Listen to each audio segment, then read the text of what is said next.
Hello, जय हिंद साथियों। तो आप लोग कैसे हैं? उम्मीद करते हैं आप लोग अच्छे होंगे और आप लोग की पढ़ाई भी अच्छी चल रही होगी। तो आज हम आप लोग के लिए लेकर आए हैं जीव विज्ञान की ये महत्वपूर्ण क्वेश्चन है जीव विज्ञान से। और ये जीव विज्ञान की प्रमुख शाखाएं टॉपिक है। और ये जो पिछले जो भी एग्जाम हुए हैं रेलवे के, ग्रुप डी हो गया, एनटीपीसी हो गया, एलपी हो गया, वो सारे पूछे हुए सवाल जो है हम आप लोग को ये कवर करा रहे हैं। और आप लोग अगर चैनल पर नए होंगे इसे सब्सक्राइब कर लीजिएगा और अपने दोस्तों में भी शेयर कीजिएगा। चलिए आइए देखते हैं, इसको पढ़ते हैं। चलिए देखते हैं जीव विज्ञान की प्रमुख शाखाएं, मेजर ब्रांचेज ऑफ बायोलॉजी। पहला क्वेश्चन है, जीव विज्ञान की कौन सी शाखा वंशानुक्रम पैटर्न के माध्यम पर केंद्रित है? तो ये कौन सी शाखा केंद्रित है? तो इसका आंसर हो जाएगा ये सी नंबर, ये आनुवंशिकी पर स्थित है, केंद्रित है। आगे देखते हैं, इसके बारे में पढ़ लेते हैं।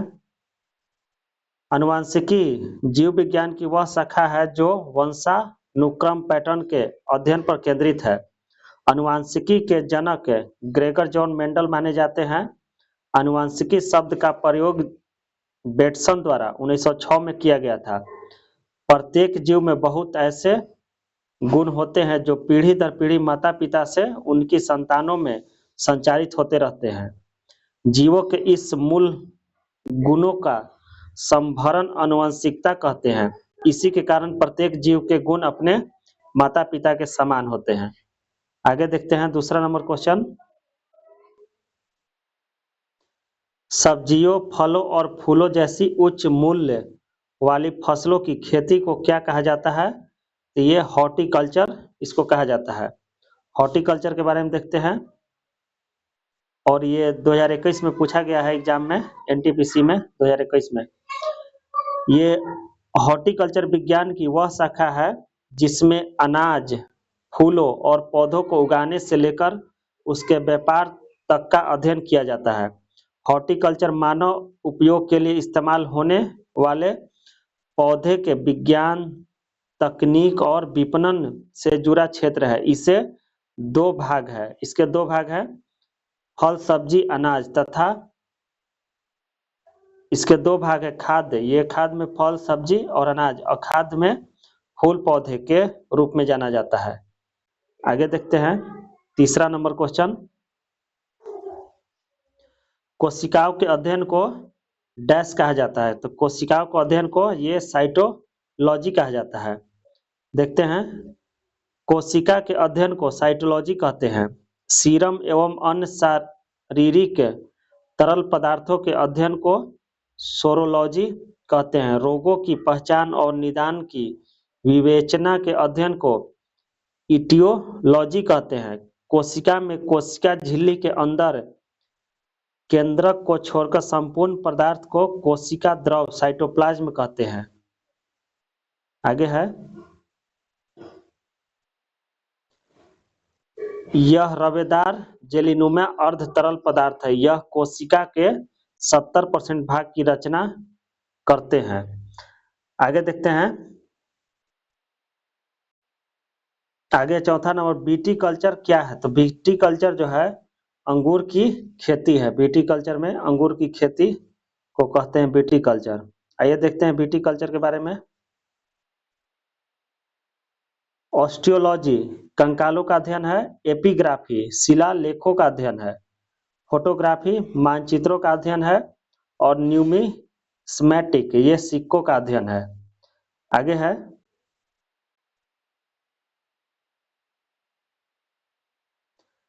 पक्षियों के अध्ययन को क्या कहा जाता है? तो पक्षियों के अध्ययन को ऑर्निथोलॉजी कहा जाता है। पक्षियों के अध्ययन को ऑर्निथोलॉजी कहते हैं। देखते हैं आगे, जीव विज्ञान की प्रमुख शाखा है।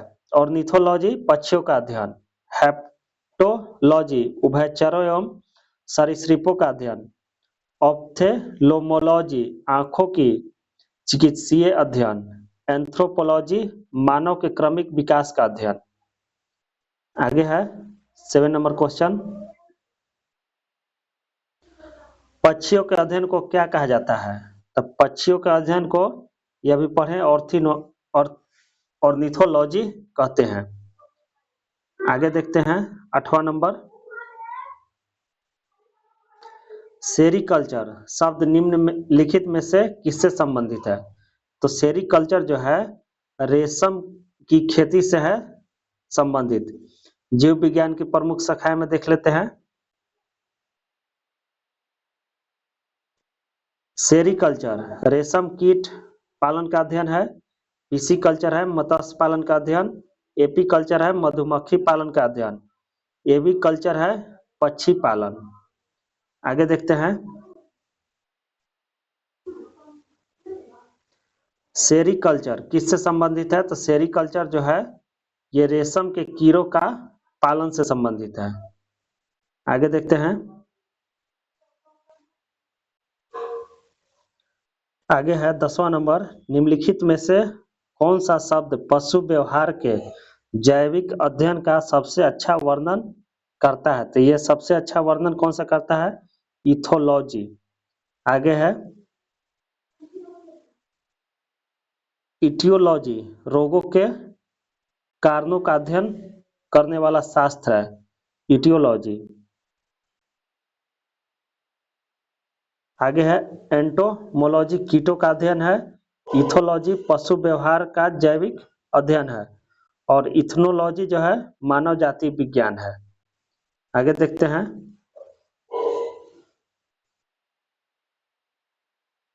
हिमेटोलॉजी का अध्ययन डैश से संबंधित है? तो हिमेटोलॉजी का अध्ययन जो है रक्त से संबंधित है। आगे है हिमेटोलॉजी का अध्ययन रक्त से संबंधित है, डेंड्रोलॉजी वृक्षों एवं झाड़ियों का अध्ययन है, टिश्यू कल्चर कृत्रिम माध्यम से ऊतकों का संवर्धन है, और वायरोलॉजी जो है विषाणुओं का अध्ययन है। मॉर्फियोलॉजी क्या है? मॉर्फियोलॉजी जो है वो क्या है? मॉर्फियोलॉजी है जीव की आकृति, उसकी संरचना और विशिष्ट संरचनात्मक गुणों का अध्ययन है। ये इसका आंसर हो जाएगा ये सी नंबर। देखते हैं, आकार की मॉर्फोलॉजी जीव विज्ञान की एक शाखा है जिसके अंतर्गत किसी जीव की आकृति, उसकी संरचना और विशिष्ट संरचनात्मक गुणों का अध्ययन किया जाता है। 13 नंबर है, निम्नलिखित में से किसमें मनुष्य का अध्ययन होता है? तो इसमें किसमें होता है मनुष्य का अध्ययन? एंथ्रोपोलॉजी में होता है मनुष्य का अध्ययन। आगे देखते हैं, एंथ्रोपोलॉजी में मानव का विकास, रीति रिवाज, इतिहास, परंपराओं से संबंधित विषयों का अध्ययन किया जाता है। आर्कियोलॉजी पुरातत्व संबंधी विज्ञान की शाखा है। इथियोलॉजी में मछलियों का अध्ययन किया जाता है। एंड्रोलॉजी में पुरुष स्वास्थ्य से संबंधित, मुक्त प्रजनन, स्वास्थ्य और मूत्र संबंधी चिकित्सा विज्ञान की शाखा है। आगे देखते हैं, 14 नंबर है, जंतु विज्ञान की किस शाखा का मानव जाति के समाजशास्त्र के अध्ययन का गहरा संबंध है? तो इसमें एंथ्रोपोलॉजी इसका आंसर हो जाएगा। आगे देखते हैं,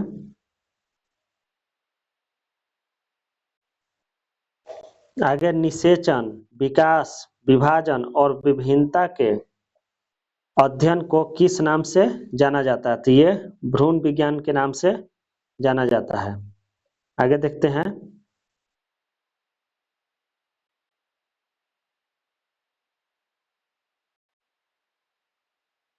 आगे निषेचन, विकास, विभाजन और विभिन्नता के अध्ययन को भ्रूण विज्ञान के नाम से जाना जाता है। फिजियोलॉजी शरीर के क्रिया विज्ञान एवं कार्यकी का अध्ययन। अनुवांशिकी इसमें अनुवांशिकता तथा जीवों की विभिन्नताओं का अध्ययन। क्रमागत उन्नति क्रम विकास अनुवांशिक लक्षणों के पीढ़ी दर पीढ़ी परिवर्तन का अध्ययन है। आगे देखते हैं, 16 नंबर क्वेश्चन क्या है? पौधे में बीमारियों का अध्ययन और वह तरीका जिससे पौधे विरोध करते हैं या संक्रमण से सामना करते हैं कहलाता है। तो ये फाइटोलॉजी पैथोलॉजी कहलाता है, फाइटोपैथोलॉजी। आगे देखते हैं, पौधे के रोग और उसके बचाव या सुरक्षा संक्रमण के अध्ययन को फाइटोपैथोलॉजी कहते हैं। 17 नंबर देखते हैं, जीवित चीजों पर मृदा के प्रभाव का अध्ययन मृदा विज्ञान की किस शाखा के अंतर्गत किया जाता है? तो ये एडाफोलॉजी के अंतर्गत किया जाता है, एडाफोलॉजी के अंतर्गत। आइए देखते हैं, ये विज्ञान की शाखा और अध्ययन है। एडाफोलॉजी जीवित चीजों पर मृदा के प्रभाव का अध्ययन है।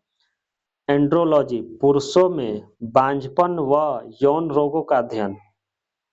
एग्रोबायोलॉजी जो है कृषि में पौधे का पोषण व जीन का अध्ययन। डेस्मोलॉजी जो है एनाटॉमी के अंतर्गत स्नायु बंध का अध्ययन है। आगे 18 नंबर, निम्नलिखित में से शरीर विज्ञान एवं चिकित्सा की वह कौन सी शाखा है जो पुरुष के विशिष्ट रोगों एवं स्थितियों से संबंधित है? तो यह है एंड्रोलॉजी। आगे देखते हैं, एंड्रोलॉजी जो है पुरुष में बांझपन व यौन रोगों का अध्ययन है। बायो इकोलॉजी प्राकृतिक वातावरण में रहने वाले जीवों के बीच अंतर संबंधों का अध्ययन है। एस्टाकोलॉजी ये क्रेफिश का अध्ययन है। और डेस्मोलॉजी जो है शरीर रचना एनाटॉमी के अंतर्गत स्नायु बंध लिगामेंट का अध्ययन है। आगे देखते हैं 19 नंबर, निम्नलिखित में से चिकित्सा विज्ञान की कौन सी प्रशाखा यकृत के उपचार और अध्ययन से संबंधित है? यकृत के उपचार और अध्ययन से संबंधित है हेप्टोलॉजी। ये हेप्टोलॉजी के अंतर्गत यकृत, पित्ताशय की थैली, गॉल ब्लैडर और अंगनाशय पैनक्रियाज के साथ साथ उनके विकारों का अध्ययन किया जाता है। आगे है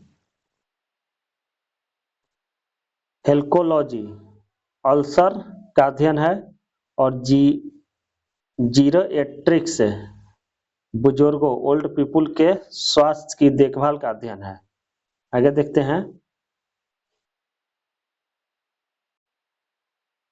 आगे 20 नंबर, जीवों के वर्गीकरण से संबंधित जीव विज्ञान की शाखा को क्या कहते हैं? तो जीव विज्ञान की शाखा को ये वर्गीकरण विज्ञान कहते हैं। जीवों के वर्गीकरण से संबंधित जीव विज्ञान की शाखा को वर्गीकरण विज्ञान कहते हैं। यह विभिन्न जातियों के जंतु और पौधे का अध्ययन कराता है। सन 1735 ईस्वी में कार्ल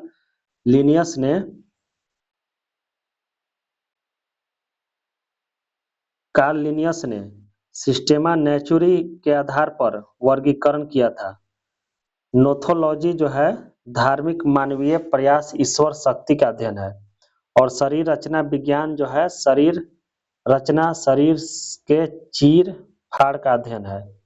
और सोरोलॉजी सरो विज्ञान जो है, लिम्नोलॉजी जो है नदियों, झीलों, तालाबों, जल प्रपातों, अर्ध भूमि और जो समुद्र से अलग उनका अध्ययन है।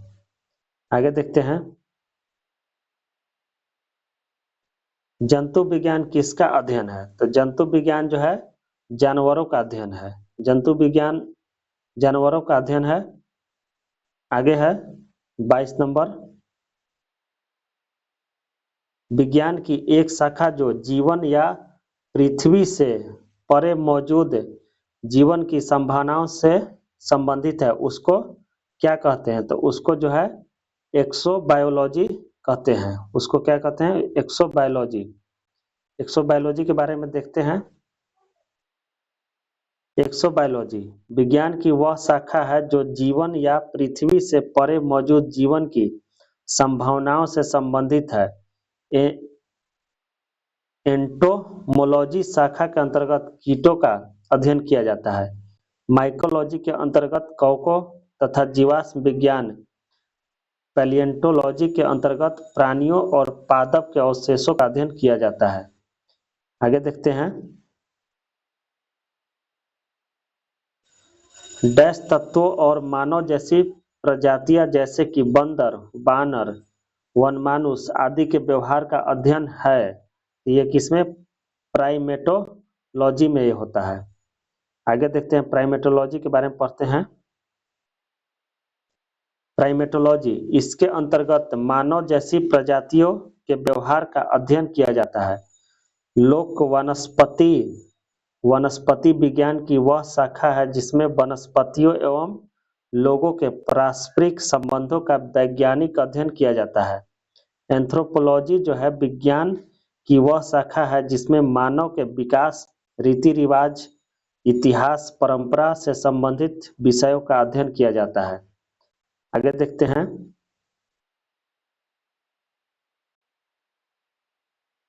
आगे है 24 नंबर, निम्नलिखित में से कौन सा मकड़ियों का अध्ययन है? तो ये आर्कनोलॉजी जो है मकड़ियों का अध्ययन है।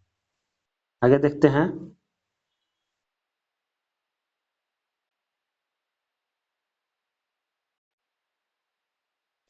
विज्ञान की शाखा और संबंधित अध्ययन है। आर्कियोलॉजी जो है मकड़ियों का अध्ययन है। एंथ्रोपोलॉजी जो है मानव की संस्कृति या सभ्यता का अध्ययन है। एपिकोलॉजी जो है मधुमक्खियों का अध्ययन है। और साइनोलॉजी जो है कुत्तों का अध्ययन है। आगे देखते हैं। सोरोलॉजी डैश का अध्ययन है, तो सोरोलॉजी जो है छिपकली का अध्ययन है। सोरोलॉजी छिपकली का अध्ययन है। एंटोमोलॉजी कीट पतंगों का अध्ययन किया जाता है। सर्पेंटोलॉजी में सर्पों आदि का अध्ययन होता है। आगे देखते हैं। डैश लिखित दस्तावेज है जो एक मानव विज्ञानी संस्कृति का चित्रण दर्शाते अनुसंधान से तैयार करता है। तो ये है, इसका आंसर हो जाएगा ए नंबर, एथनोग्राफी है। एथनोग्राफी लोगों और संस्कृतियों का व्यवस्थित अध्ययन है। यह सांस्कृतिक घटनाओं का पता लगाने के लिए डिजाइन किया गया है, जहां शोधकर्ता अध्ययन के विषय को देखने के लिए समाज को देखता है। सांस्कृतिक सापेक्षवाद, सांस्कृतिक जो है सापेक्षवाद यह विचार है कि किसी व्यक्ति की मान्यताओं, मूल्य और प्रथाओं को उस व्यक्ति की अपनी संस्कृति के आधार पर समझा जाना चाहिए, अन्य की मानदंड के खिलाफ निर्णय लेने के बजाय। एथनोबॉटनी वनस्पति विज्ञान की एक शाखा है जिसमें वनस्पति एवं लोगों के पारस्परिक संबंधों का वैज्ञानिक अध्ययन किया जाता है। आगे है क्वेश्चन।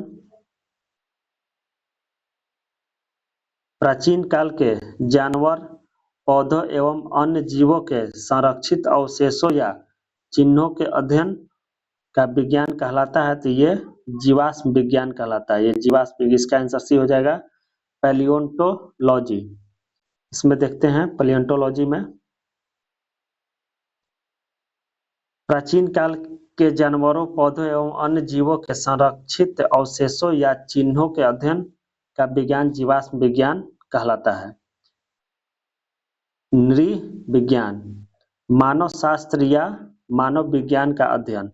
पुरातत्व विज्ञान आर्कियोलॉजी मानव संस्कृति के विकास क्रम को समझने एवं उनकी व्याख्या करने का कार्य करता है। और औषधि विज्ञान जो है फार्माकोलॉजी जड़ी बूटियों का अध्ययन है। आगे है जीवाश्मों के अध्ययन को क्या कहा जाता है? तो जीवाश्मों के अध्ययन को कहते हैं जीवाश्म विज्ञान। आगे देखते हैं 29 नंबर क्वेश्चन। आगे है 29 नंबर, पैलियोंटोलॉजी डैश के अध्ययन से संबंधित है। तो पैलियोंटोलॉजी जो है जीवाश्मों के अध्ययन से संबंधित है। आगे देखते हैं 30 नंबर, पादप विज्ञान में किसका अध्ययन किया जाता है? तो पादप विज्ञान में पौधों का अध्ययन किया जाता है। पौधे का अध्ययन पादप विज्ञान फाइटोलॉजी के अंतर्गत किया जाता है। वनस्पति विज्ञान प्राचीन ग्रीक शब्द से लिया गया है जिसका अर्थ है चारागाह, घास या चारा। आगे देखते हैं ऑन्कोलॉजी किस बीमारी के उपचार से जुड़ा है? तो ऑन्कोलॉजी जो है कैंसर के बीमारी के उपचार से जुड़ा हुआ है। ऑन्कोलॉजी कैंसर से संबंधित चिकित्सा विज्ञान की एक शाखा है। कैंसर रोगों में कोशिकाओं की अनियंत्रित वृद्धि होती है, इसे कर्क रोग कहते हैं। आगे है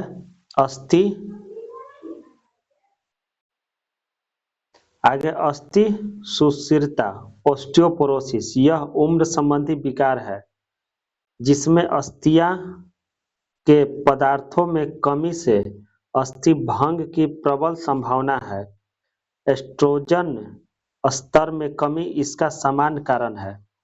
मधुमेह एक लंबी अवधि में उच्च रक्त शर्करा के स्तर की बढ़ोतरी होती है। यह अंगनाशय पैनक्रियास के बीटा कोशिका से व्यापित इंसुलिन का उत्पादन नहीं होने के कारण होता है। वृक्क संबंधी विफलता रीनल फेल्यूर। वृक्कों की खराबी के कारण रक्त में संचय यूरिया की मात्रा बढ़ जाती है, जिसकी यूरीमिया कहते हैं, जो बहुत खतरनाक तथा विक्रिय विफलता का मुख्य कारण है। आगे है कवक विज्ञान क्या है? तो कवक विज्ञान जो है कुकुरमुत्ता का अध्ययन है। ये कवक विज्ञान माइकोलॉजी में कवकों, कुकुरमुत्ता, राइजोपस, म्यूकस आदि का अध्ययन किया जाता है। एपीकल्चर में मधुमक्खी का अध्ययन किया जाता है। सोरोलॉजी में छिपकलियों का अध्ययन तथा इक्थियोलॉजी में मछलियों का अध्ययन किया जाता है। वह ऑर्निथोलॉजी में पक्षियों का अध्ययन किया जाता है। आगे देखते हैं 33 नंबर। माइकोलॉजी डैश के अध्ययन से संबंधित है। तो माइकोलॉजी जो है कवक के अध्ययन से संबंधित है। और नियो आगे देखते हैं 34 नंबर। ओरेनियोलॉजी किसका अध्ययन है? तो ये जो है सपने का अध्ययन है, ओरेनियोलॉजी। आगे देखते हैं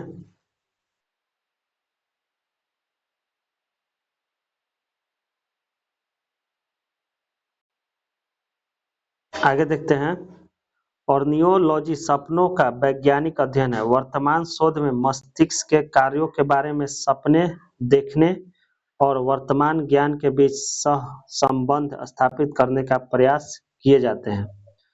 आगे टॉक्सिकोलॉजी किसका अध्ययन है? तो टॉक्सिकोलॉजी जो है जहर का अध्ययन है। आगे है जीवों के ऊपर रसायनों के प्रतिकूल प्रभाव के अध्ययन से संबंधित विधा को विषय विज्ञान टॉक्सिकोलॉजी कहते हैं। इसमें विषमता के लक्षण, प्रक्रिया, चिकित्सा एवं जांच आदि का अध्ययन किया जाता है। आगे है 36 नंबर। टैक्सोनॉमी मूल रूप से डैश से संबंधित है। तो टैक्सोनॉमी जो है जैव विविधता से संबंधित है। देखते हैं टैक्सोनॉमी वर्गीकी विज्ञान मूल रूप से जैव विविधता से संबंधित है। आधुनिक वर्गीकरण की नींव कैरोलस लिनियस ने अपनी पुस्तक सिस्टेमा नेचुरी में डाली थी। इन्हें द्विनाम प्रणाली बनाने का श्रेय भी है। इस प्रणाली के अनुसार प्रत्येक प्राणी के नाम का प्रथम शब्द वंश जीनस को तथा दूसरा शब्द जाति स्पीशीज को दर्शाता है। आगे है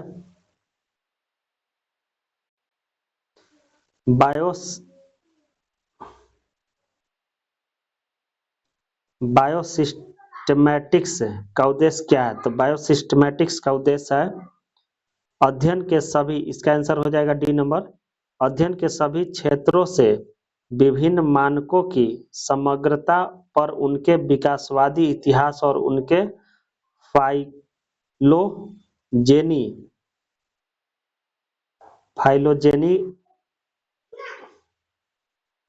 फाइलोजेनी की स्थापना के आधार पर जीवों का वर्गीकरण है।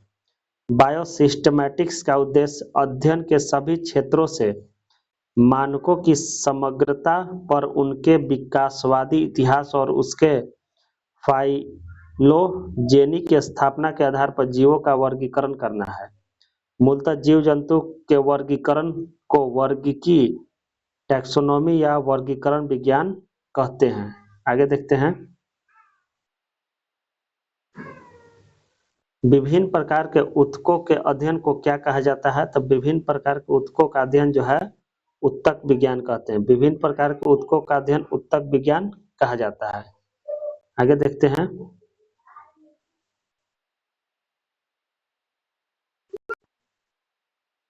आगे है 39 नंबर, जानवरों के उनके पर्यावरण के साथ संबंधों के अध्ययन को क्या कहा जाता है? तो ये इकोलॉजी कहते हैं इसको।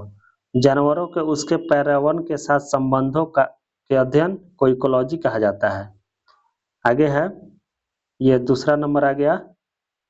दूसरा नंबर टॉपिक है ये कोशिका सिद्धांत, संरचना और कार्य, और इसको हम साथियों नेक्स्ट वीडियो में ला देंगे। और ये आप लोग ज़्यादा नहीं बड़ा है वीडियो, ये 26-25 मिनट का है, और इसको आप लोग देखिए। और अगला जो टॉपिक है उसको नेक्स्ट वीडियो में ला देंगे, वीडियो नंबर 2 में, क्लास 2 में हो जाएगा। और अगर अच्छा लगे तो इसे लाइक और सब्सक्राइब करते रहिएगा। धन्यवाद, थैंक यू साथियों।